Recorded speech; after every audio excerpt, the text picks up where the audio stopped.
ದಿನನಿತ್ಯ ಪ್ರಪಂಚದಲ್ಲಿ ಒಂದಲ್ಲ ಒಂದು ವಿಸ್ಮಯಕಾರಿ ಘಟನೆಗಳು, ನಂಬಲು ಅಸಾಧ್ಯವಾದಂತಹ ಸಂಗತಿಗಳು ನಡೆಯುತ್ತಲೇ ಇರುತ್ತದೆ.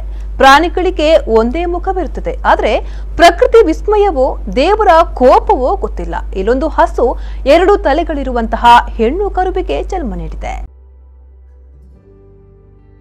ಕುಂದಾಪುರ ತಾಲೂಕಿನ ಕಂದಾವರದ ಮನೆಯೊಂದರಲ್ಲಿ ಇಂತಹ ಒಂದು ಅಪರೂಪದ ಕರು ಜನಿಸಿದ್ದು ಇದೀಗ ಸಾರ್ವಜನಿಕರ ಅಚ್ಚರಿಗೆ ಕಾರಣವಾಗಿದೆ. ಪಶು ವೈದ್ಯಾಧಿಕಾರಿಗಳಿಗೆ ತಲೆನೋವಾಗಿ ಪರಿಣಮಿಸಿದ ಈ ಪ್ರಕರಣದಲ್ಲಿ ಕರುವಿನ ಇನ್ನೊಂದು ತಲೆಯನ್ನ ಹೆಮ್ಮಾಡಿಯ ಪಶು ವೈದ್ಯಾಧಿಕಾರಿ ಡಾಕ್ಟರ್ ವಾಕೇಶ್ ಹಾಗೂ ಹುಣಸೆಮಕ್ಕಿ ಪಶು ವೈದ್ಯಾಧಿಕಾರಿ ಡಾಕ್ಟರ್ ಜಯಣ್ಣ ಯಶಸ್ವಿಯಾಗಿ ಸರ್ಜರಿ ನಡೆಸಿ ಬೇರ್ಪಡಿಸಿದ್ದಾರೆ. ಕಂದಾವರ ನರ್ಕಳಿ ಮನೆ ನಿವಾಸಿ ವಿಠಲ್ ಶೆಟ್ಟಿ ಎಂಬುವರಿಗೆ ಸೇರಿದ ಹಸು ವಿಚಿತ್ರ ರೀತಿಯಲ್ಲಿರುವ ಕರುವೊಂದನ್ನು ಹಾಕಿದೆ. ಸಾಮಾನ್ಯ ಕರುವಿನಂತೆ 4 ಕಾಲುಗಳಿರುವ ಈ ಕರುವಿಗೆ 2 ತಲೆ, 2 ಬಾಯಿ, 2 ನಾಲಿಗೆ ಜೊತೆಗೆ 3 ಕಣ್ಣುಗಳು. ಮುಕ್ಕಣ್ಣ ಕರುವಿಗೆ ಎಡ ಮತ್ತು ಬಲದಲ್ಲಿ 2 ಕಣ್ಣುಗಳಿದ್ರೆ ಇನ್ನೊಂದು ಮುಖದಲ್ಲಿ 1 ಕಣ್ಣು ಮೂಡಿ ಬಂದಿದೆ. ಅದೃಷ್ಟವಶಾತ್ ಹಸು ಹಾಗೂ ಕರು 2 ಆರೋಗ್ಯವಾಗಿದೆ. ಕರುವಿಗೆ 2 ಮುಖಗಳಿರುವುದರಿಂದ ಅತಿ ಭಾರವಾಗಿದ್ದು ಮುಖವೆತ್ತಲು ಸಾಧ್ಯವಾಗುತ್ತಿರಲಿಲ್ಲ.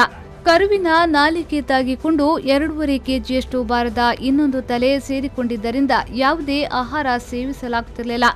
ಕರುವಿನ ದಾರುಣ ಸ್ಥಿತಿ ನೋಡಿ ಮನೆಯವರು ಹೆಮ್ಮಾಡಿ ಪಶು ವೈದ್ಯಾಧಿಕಾರಿ ವಾಗೀಶ್ ಅವರಿಗೆ ಕರೆ ಮಾಡಿ ಮಾಹಿತಿ ತಿಳಿಸಿದ್ದು ವೈದ್ಯಾಧಿಕಾರಿಗಳು ಸ್ಥಳಕ್ಕೆ ಧಾವಿಸಿ ಯಶಸ್ವಿ ಸರ್ಜರಿ ನಡೆಸಿ ತಲೆ ಬೇರ್ಪಡಿಸಿದ್ದು ಇದೀಗ ಕರು ಯಾವುದೇ ಅಪಾಯವಿಲ್ಲದೆ ಸಹಜ ಸ್ಥಿತಿಯಲ್ಲಿದೆ.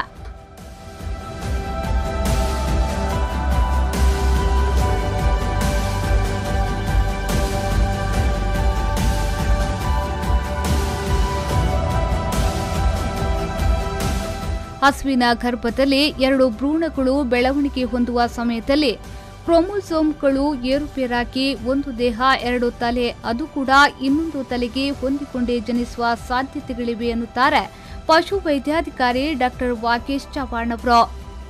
ಜೆನೆಟಿಕ್ ಪ್ರಾಬ್ಲಮ್ ಅಥವಾ ಏನಾದರೂ ಸಮಸ್ಯೆಗಳಿದ್ದಾಗ ಟೆರಟೋಜೆನಿಕ್ ಎಫೆಕ್ಟ್ ಆಗಿ ಕರು ಬೆಳವಣಿಗೆಯಲ್ಲಿ ನ್ಯೂನತೆ ಆಗುತ್ತೆ ಅಥವಾ ಝೈಗೋಟ್ ನಾವು ಭ್ರೂಣಾವಸ್ಥೆಯಲ್ಲಿ ಝೈಗೋಟ್ ಡಿವಿಷನ್ ಆಗೋ ಟೈಮಲ್ಲಿ ಏನಾದರೂ ವ್ಯತ್ಯಯಗಳಾದಾಗ ಈ ಥರ ಆಗುವಂಥ ನ್ಯೂನತೆಗಳಾಗುವಂಥ ಚಾನ್ಸಸ್ಗಳಿರುತ್ತೆ.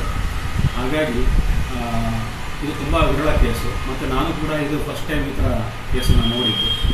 ಸಕ್ಸಸ್ ಕೇಸೇ ಚೆನ್ನಾಗಿದೆ, ಸಕ್ಸಸ್ಫುಲ್ ಆಗಿದೆ.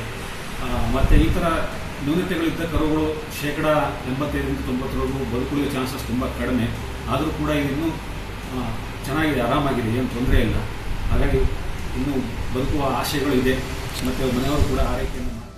ಸುಮಾರು 2 ಗಂಟೆಗಳ ಕಾಲ ನಿರಂತರವಾಗಿ ಸರ್ಜರಿ ನಡೆಸಿದ ವೈದ್ಯಾಧಿಕಾರಿಗಳು ಕೊನೆಗೂ ಕರುವಿನ ಬಾಯಿಯೊಳಗಿರುವ ಇನ್ನೊಂದು ತಲೆಯನ್ನ ಯಶಸ್ವಿಯಾಗಿ ಬೇರ್ಪಡಿಸಿದ್ದಾರೆ.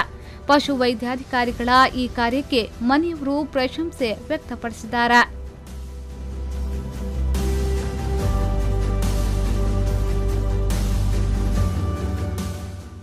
ಶ್ರೀಕಾಂತ್ ಹೆಮ್ಮಾಡಿ, ವಿ4 ನ್ಯೂಸ್ 24/7 ಕುಂದಾಪುರ.